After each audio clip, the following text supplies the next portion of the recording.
ce soir. Et sans parole de Dieu, nos vies ne sont pas changées.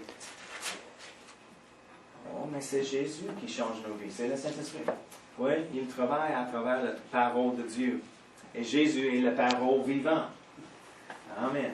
Galates 5, on va regarder, on va commencer une petite série ce soir au sujet du fruit de l'Esprit. Et on trouve ici Galates 5, verset 23. Mais le fruit de l'Esprit, c'est l'amour, la joie, la paix, la patience, la bonté, la bénignité, bénignité, oui, okay. La fidélité, la douceur, la tempérance. La loi n'est pas contre ces choses. Ceux qui sont à Jésus-Christ ont crucifié la chair avec ses passions et ses désirs. Si nous vivons par l'Esprit, marchons aussi selon l'Esprit. Ne cherchons pas une vaine gloire et en nous provoquant les uns les autres, en nous portant envie les uns aux autres. Donc, il a énuméré vraiment le fruit de l'Esprit. Mais si on regarde juste avant, il parle plusieurs versets. On commence à verset 19. « Oh, les œuvres de la chair ».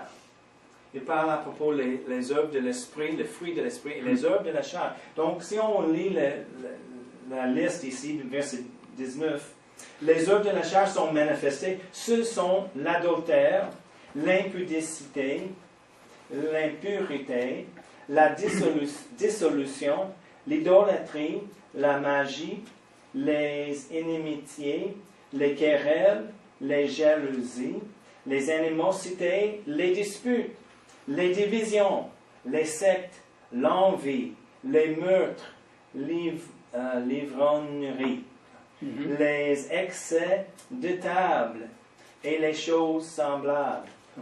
Et les choses semblables, c'est intéressant. Je vous dis d'avance, comme je l'ai déjà dit, que ceux qui commettent de telles choses n'hériteront point le royaume de Dieu. Mais le fruit de l'Esprit, on va lire encore, c'est l'amour, la joie, la paix, la patience, la bonté, la bénignité, la fidélité, la douceur, la tempérance. Donc, on va commencer une petite série au sujet du fruit de l'Esprit. Et la première chose, on va noter ici, mais le fruit de l'Esprit, et on remarque que l'Esprit est L apostrophe E majuscule. Mais vraiment, dans le grec, il n'y a pas les lettres majuscules, ni pas la ponctuation. Et c'était bon pour les traducteurs de mettre, il dit, oh, c'est le Saint-Esprit, donc il met un E majuscule. Mais il y a plusieurs d'autres, comment ça s'appelle ça? Non, les personnes qui... Auteurs. Oui, les traducteurs, les professionnels, les scholars. Les érudits. Les érudits, oui, c'est le mot que je cherche. Qui dit, non, ce n'est pas vraiment l'Esprit Saint. C'est une erreur dans la traduction, vraiment. Il a besoin d'être un S minuscule, pas majuscule. Pourquoi? Parce que si on regarde le contexte, il parle la différence, il compare la différence entre la chair et l'esprit. Et donc, il parle au sujet de l'esprit recréé, l'esprit d'un homme, pas le Saint-Esprit. Certainement, le Saint-Esprit sont toutes ces choses. Mais il parle la différence entre la chair d'un homme et l'esprit d'un homme. Okay? Il a énuméré toutes les choses de la chair de quelqu'un est comme ça. C'est notre ancienne nature. Mais il a dit, mais le fruit de l'esprit, l'esprit humain recréé en Jésus-Christ est comme ça. Parce que, si on rappelle, notre nature a été changée. Quand on a accepté Jésus, notre nature a changé. Et maintenant, nous avons le Saint-Esprit dans notre esprit et le produit, le fruit de l'esprit, font l'amour, les choses. Si on regarde une autre chose, Jésus a parlé et il a dit, je suis le vigne et vous êtes les sarments, les branches.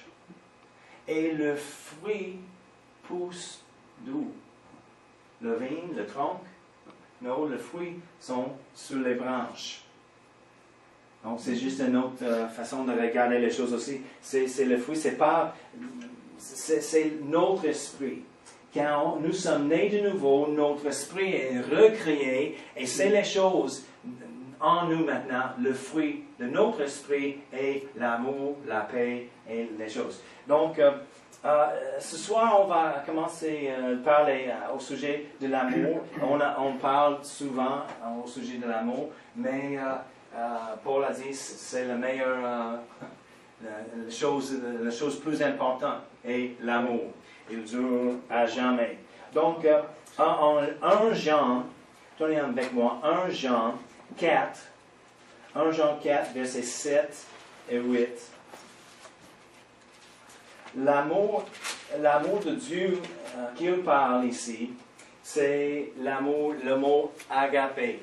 C'est l'amour de Dieu, vraiment. C'est pas juste un amour naturel, un amour pour mon frère, ou un amour sexuel, c'est pas ça non plus. C'est un amour surnaturel, la même sorte d'amour que Dieu a. Où il est vraiment. On regarde ici 1 Jean 4, versets 7 et 8. Bien-aimés, aimons-nous les uns les autres, car l'amour est de Dieu, et quiconque aime est né de Dieu et connaît Dieu. Celui qui n'aime pas n'a pas connu Dieu, car Dieu est amour, ou Dieu est agapé, un amour surnaturel. Souvent, quand on lit les versets dans la Bible d'amour, on pense d'amour, juste naturel, un amour naturel. Mais l'amour de Dieu est surnaturel. Quand nous ne sommes pas capables d'aimer quelqu'un avec un amour naturel, il y a une force, un amour surnaturel, et Dieu est d'amour. C'est l'amour, c'est le fruit de notre esprit, c'est l'amour de Dieu. Cet amour surnaturel. Et quand Jésus était ici, il a montré un nouveau amour. Parce que ce n'était pas possible avant pour les personnes d'avoir un amour surnaturel. Mais Jésus a montré les choses. Et il a fonctionné dans l'amour de Dieu en tout temps. En tout temps. C'est un bon exemple. Et maintenant, quelqu'un est un croyant. Si l'amour de Dieu, ou si Dieu contrôle quelqu'un, on donne contrôle à Dieu dans nos vies. Et on dit que Dieu, si Dieu vraiment contrôle quelqu'un, la personne parle et agit dans amour. Il est contrôlé, on peut dire, ou dominé par amour. Si on peut juste imaginer nos vies contrôlées par amour, il n'y a pas d'échec, des échecs en amour. Jamais. Il n'y a pas la divorce parmi les chrétiens qui marchent en amour. Pourquoi? Parce que l'amour, il y a les divorces et les choses parce qu'une personne, peut-être les deux, sont égoïstes. Oh, il n'a fait pas ça pour moi. Mais quelqu'un dit, oh, les deux croyants qui marchent en amour n'étaient jamais dans un divorce. On dit, oh non, si on examine ça, c'est les deux personnes, les deux croyants avec Jésus, l'Esprit de Dieu, qui marchent dans un amour surnaturel. Pourquoi une raison pour le divorce? Parce que l'amour ne blesse pas l'autre personne. L'amour, on a lu les choses en Corinthiens 13 souvent. L'amour n'est pas égoïste. Il toujours préfère l'autre personne. L'amour sert l'autre personne. Et si deux personnes sont pleines de l'amour surnaturel et servent l'un à l'autre, l'un et l'autre, oh, c'est merveilleux.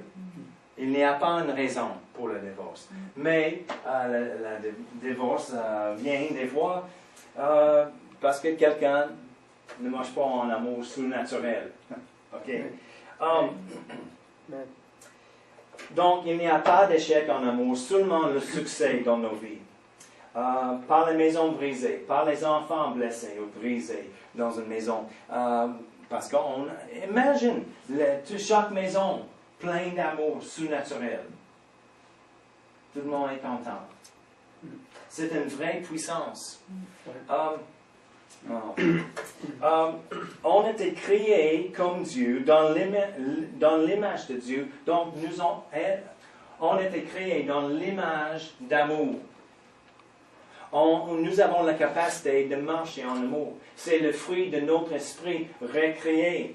Il est le vin, nous sommes les branches. 1 Jean 4:4 dit, vous, petits enfants, vous êtes de Dieu. Donc, vous êtes d'amour.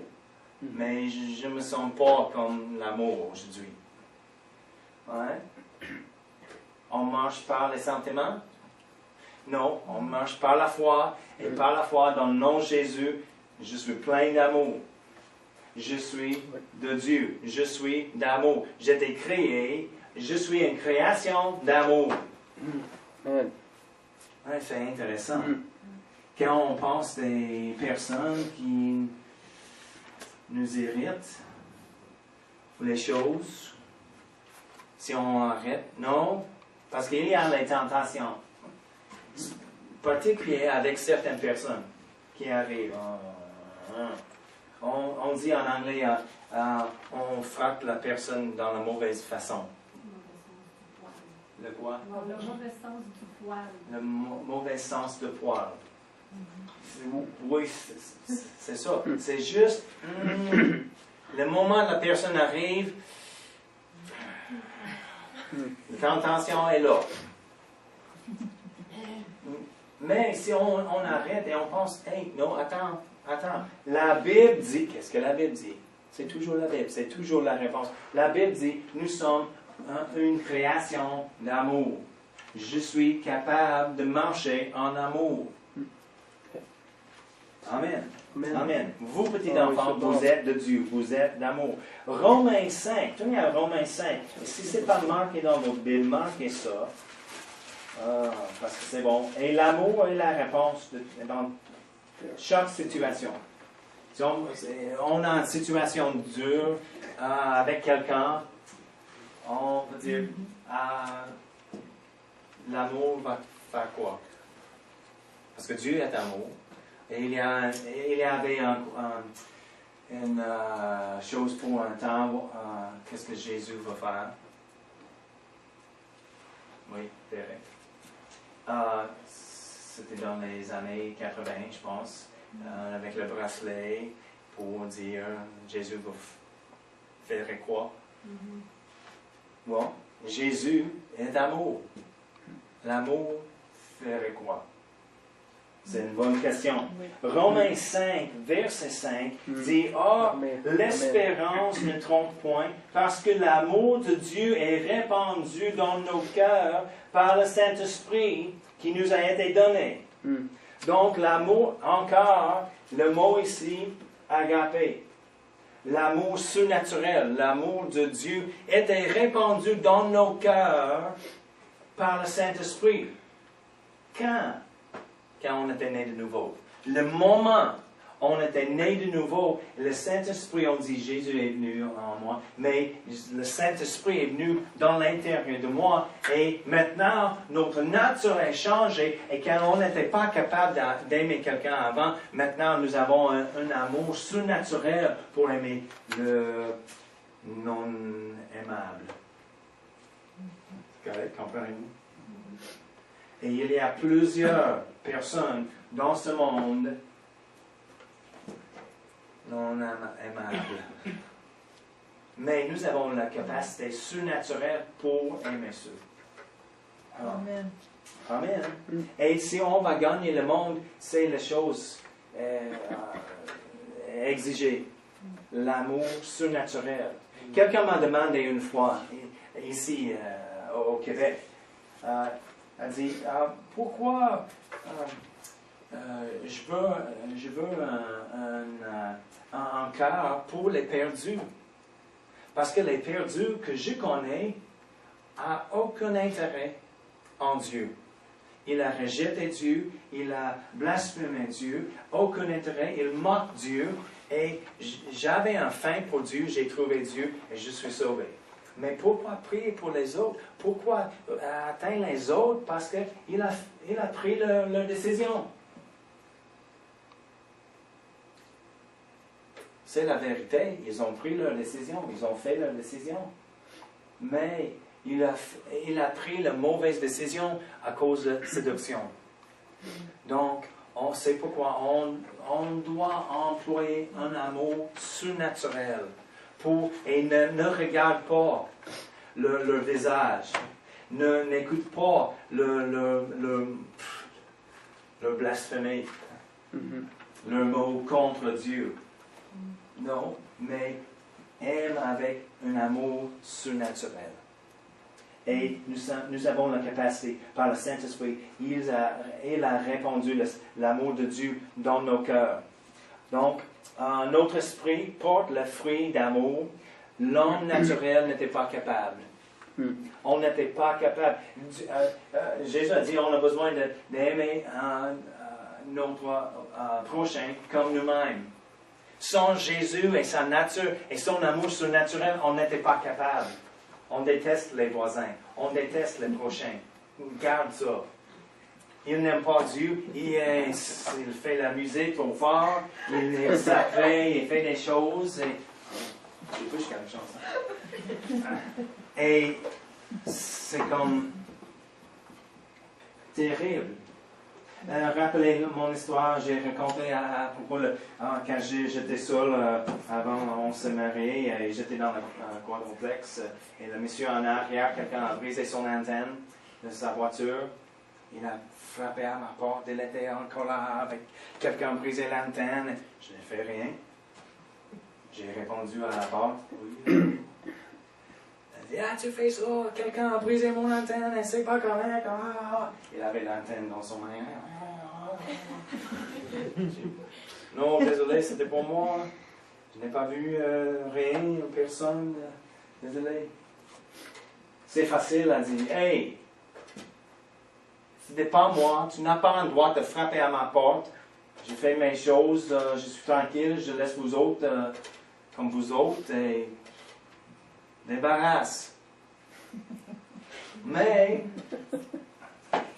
non, j'étais gentil. Oh oui.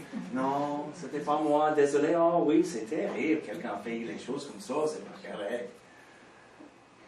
Mais mon auto, c'était correct. Juste à côté de le sien.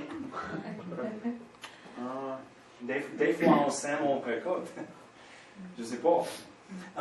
Mais après, j'ai prié, il est parti en fâché, il parle de personne dans le stationnement, juste crier des choses. Et j'ai prié de ça, j'ai dit, Seigneur, c'est pas correct.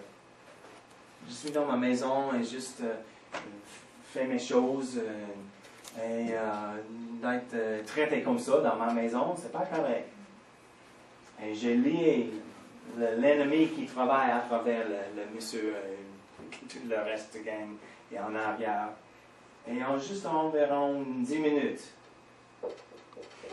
c'est une autre sorte de frappe à la porte. Il est revenu avec un demande pardon. Alors, je sais, c'était pas toi. Tu es gentil, toujours amical et je suis désolé. Oh, c'est pas grave.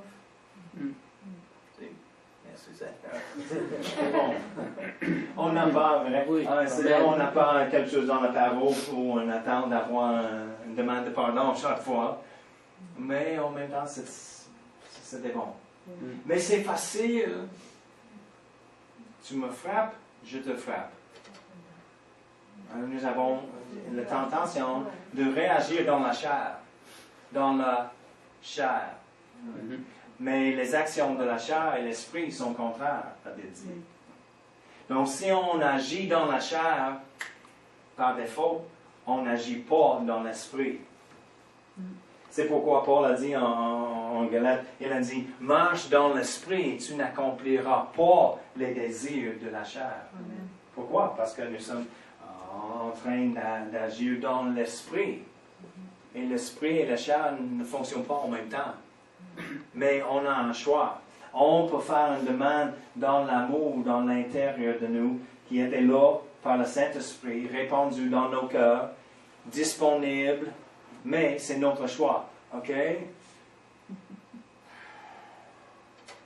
Je peux crier après lui comme il crie à moi. Oh, non, la Bible dit marche en amour.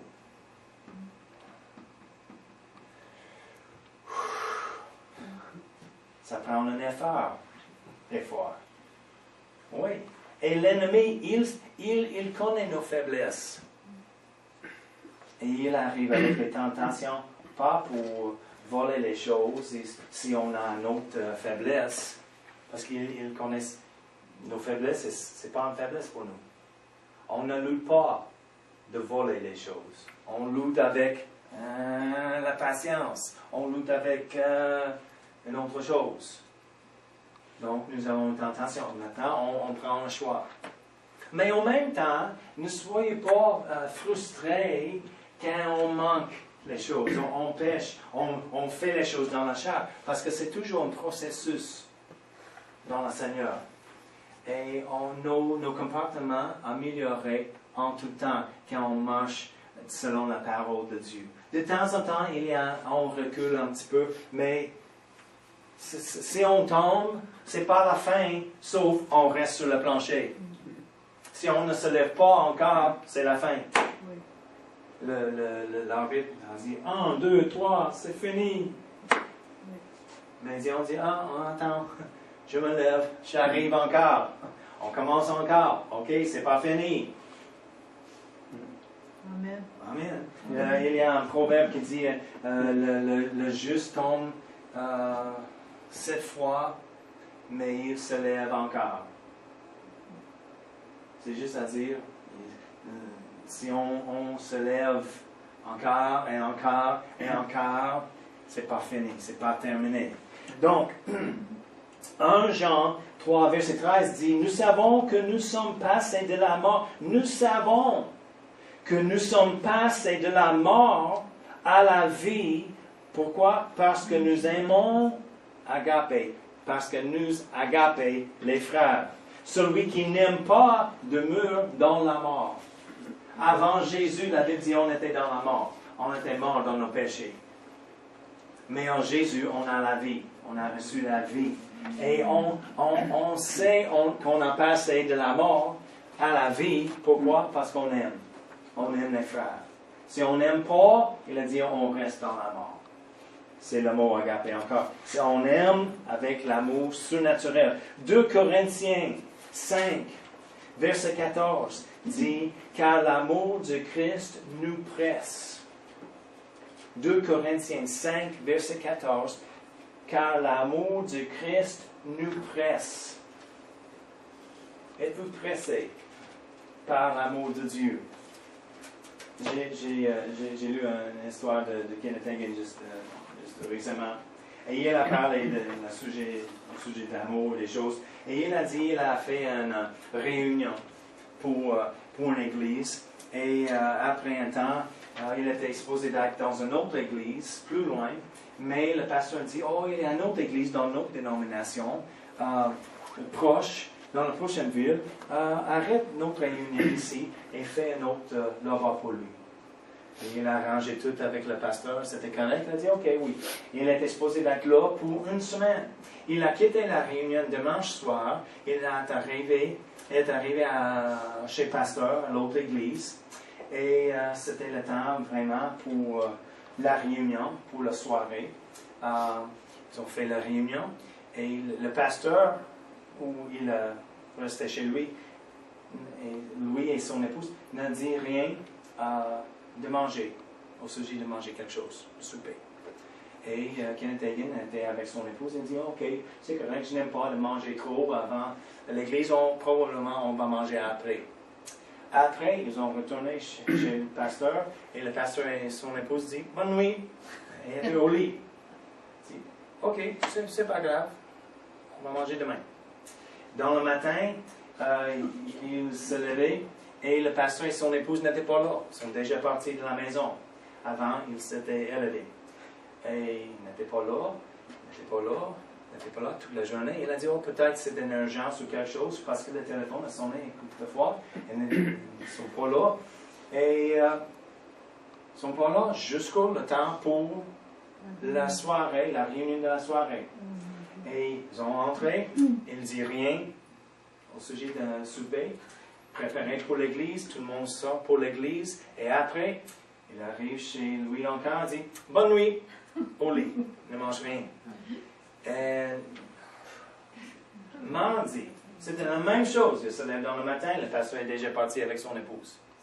Il n'a rien, et enfin il dit, hey, on a mangé dimanche après-midi, et c'est mardi après-midi, il a dit, j'ai faim. Regarde dans la cuisine s'il y a quelque chose de manger. Et elle a regardé dans le frigidaire, il y a un hot dog, 2 œufs et une autre chose. Oh, un morceau du pain. Elle a dit, fais quelque chose avec les œufs et on va manger les choses parce que c'est tout. Nous avons faim. Ils ont mangé un œuf chacun, demi hot dog, demi morceau du pain, c'était tout. Le pasteur est arrivé dans la soirée pour la réunion, ne parle pas au sujet de manger, était aux réunions, après, bonne nuit. C'était comme ça chaque jour pour toute la semaine. Toute la semaine. Et le prochain jour, il a déjà mangé tout dans le frigidaire. Mais monsieur, il a dit à son épouse, Kenneth a dit, hey, je suis le superintendant du district et mon ami dans la dénomination. Je connais bien.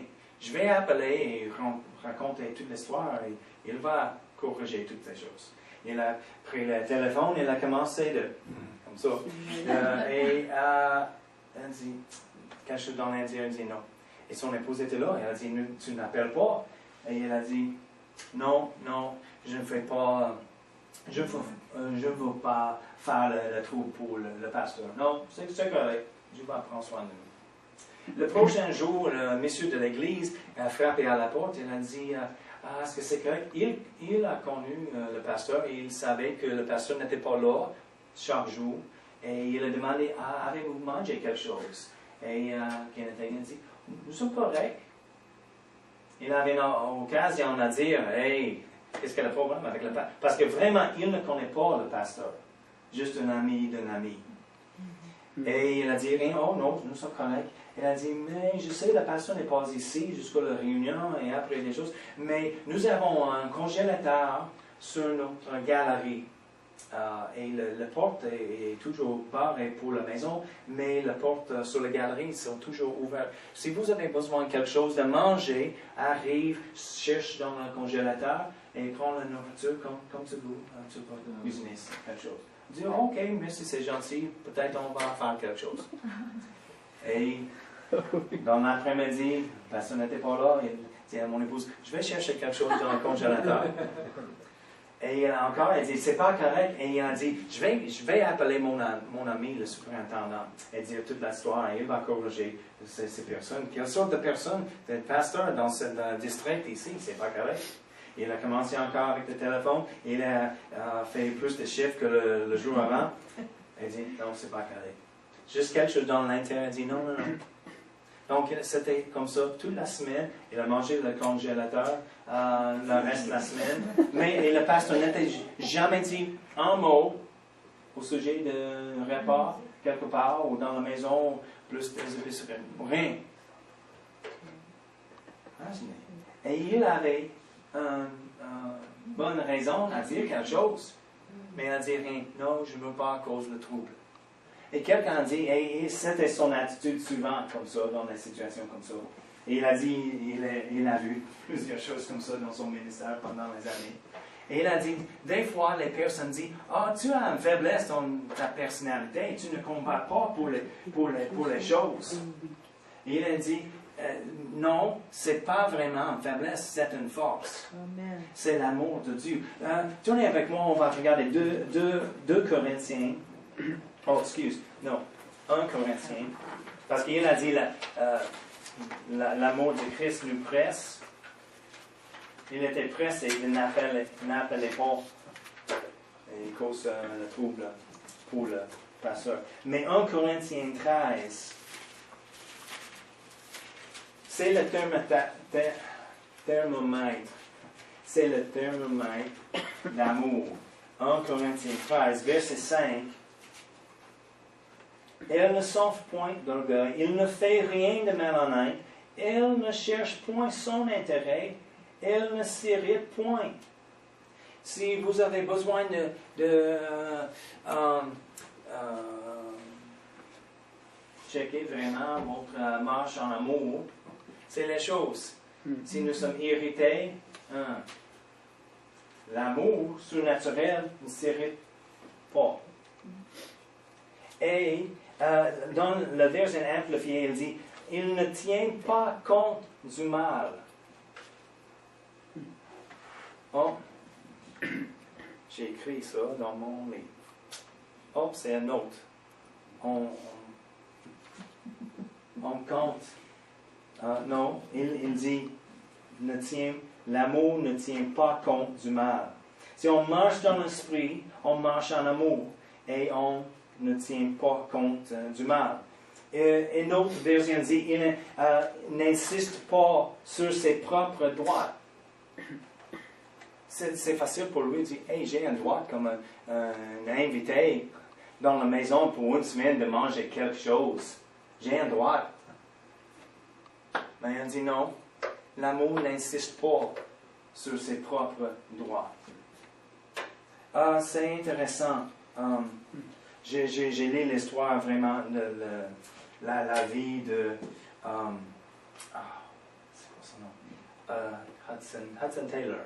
Hudson Taylor, missionnaire en Chine, un des premiers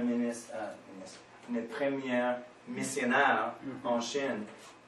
Et il avait une famille avec l'argent, les choses, mais il avait un appel. Il a pensé, c'était sûr, un appel en moi pour être un missionnaire en Chine. Et il était à l'école et ses parents ont fait de payer pour l'école comme un médecin, des choses.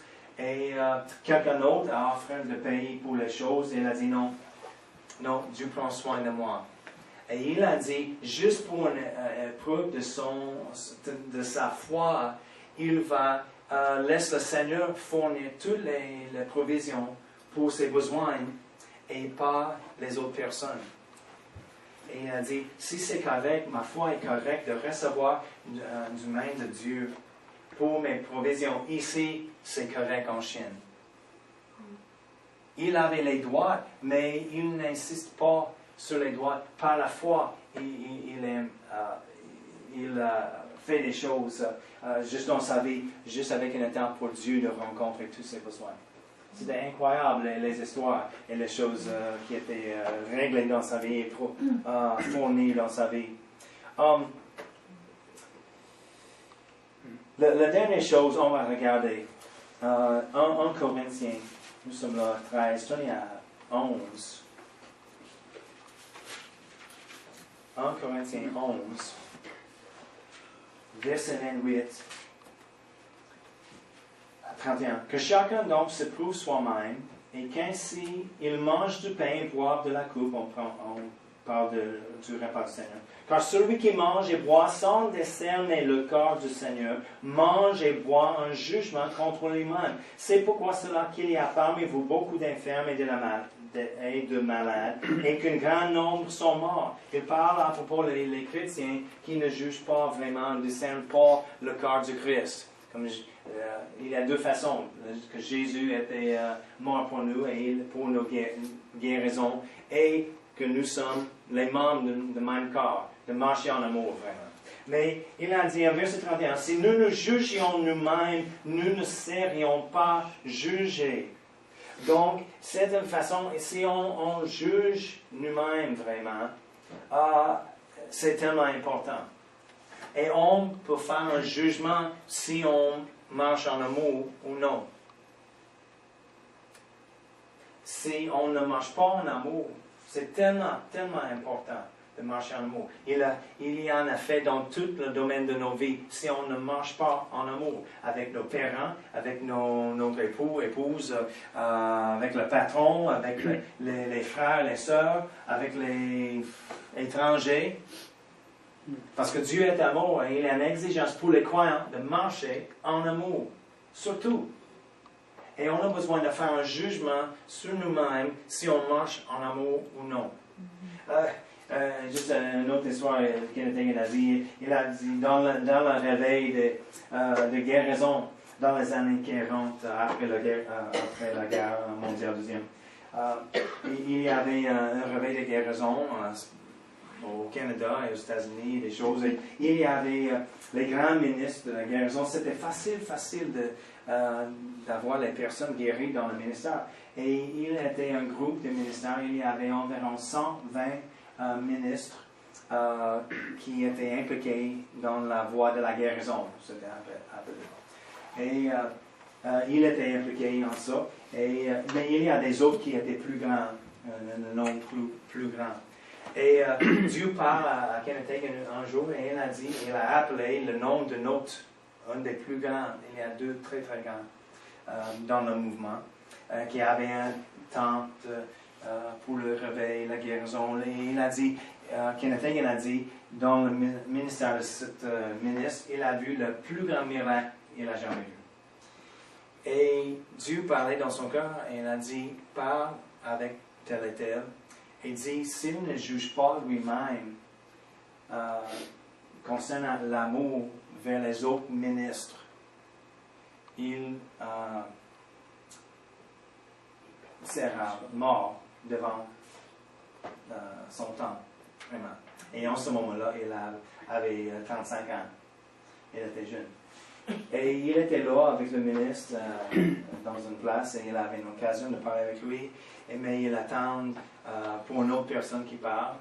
Et pendant le temps, il a changé ses avis. Il a dit, oh non, il est occupé, il ne sait pas le temps vraiment. Et il n'avait une autre occasion de parler avec lui. Et il a oublié ça. Et 3 ans plus tard, quand le ministre avait 38 ans, il est mort. Ou il était dans une crise proche de la mort. Et Kenneth Hagin était dans une conférence de ministres et quelqu'un dit, on a besoin d'avancer et prier pour le ministre. Tout le monde le connaît. Elle dit, ok, tous les ministres arrivent de prier pour lui. Il était dans un autre état. Et il était en train de marcher en avant avec les autres ministres de prier et il a arrêté. Soudainement, le Seigneur dit, non, n'avance pas, retourne à ta chaise et ne prie pas parce qu'il va mourir. Rappelez, j'ai dit, s'il ne juge pas lui-même, il va mourir. Et il va mourir, donc ne prie pas pour sa vie. Et il a dit, parce qu'il n'a pas jugé lui-même concernant l'amour, il y a des autres choses aussi, mais la chose principale était l'amour. Il a dit, j'ai tourné lui de Satan pour la destruction de sa chair pour sauver son esprit. Mais il y a des conséquences. Si on ne juge pas nous-mêmes, il y a un jugement. Mais c'est plus facile et mieux pour nous de juger. On peut dire, hey, je ne marche pas en amour. OK? C'est juste un ajustement. Dans nos cas, OK, j'ai besoin de marcher en amour. On demande pardon. Et la prochaine fois, on dit, OK, la parole dit ça. Donc, on va faire ça. C'est bon pour ce soir. Mais on va continuer avec la série de tous les fruits. On va parler de tous les fruits de l'esprit, la patience, la joie, le contrôle de soi. C'est toujours fun. C'est une conférence. Mais pas nécessairement une par chaque semaine, peut-être une réunion pour 2 fruits de l'esprit. Oui, David. Puis à la fin, est-ce que le pasteur il a su pourquoi il les couples, ils étaient jamais à la maison, ils ne donnaient pas à manger. Oui, je ne sais pas. Il n'a pas... aucune explication après. Non, Il n'a jamais non. su pourquoi il... C'était pas dans l'histoire une explication pour ça. Et je ne sais pas, peut-être, ah oui, je sais. J'ai pensé, peut-être, parce qu'il n'y a pas rien de manger, peut-être ils étaient pauvres et embarrassés de dire quelque chose. Je ne sais pas, mais parce que tu penses, pourquoi tu dis rien et vous avez un invité? Ou pourquoi inviter quelqu'un? Si vous connaissez, c'est la situation, on n'a pas la nourriture, l'argent pour manger au restaurant ou quelque chose. Je ne sais pas d'explication. C'est très spécial. C'est la première fois que j'entends ça. Oui.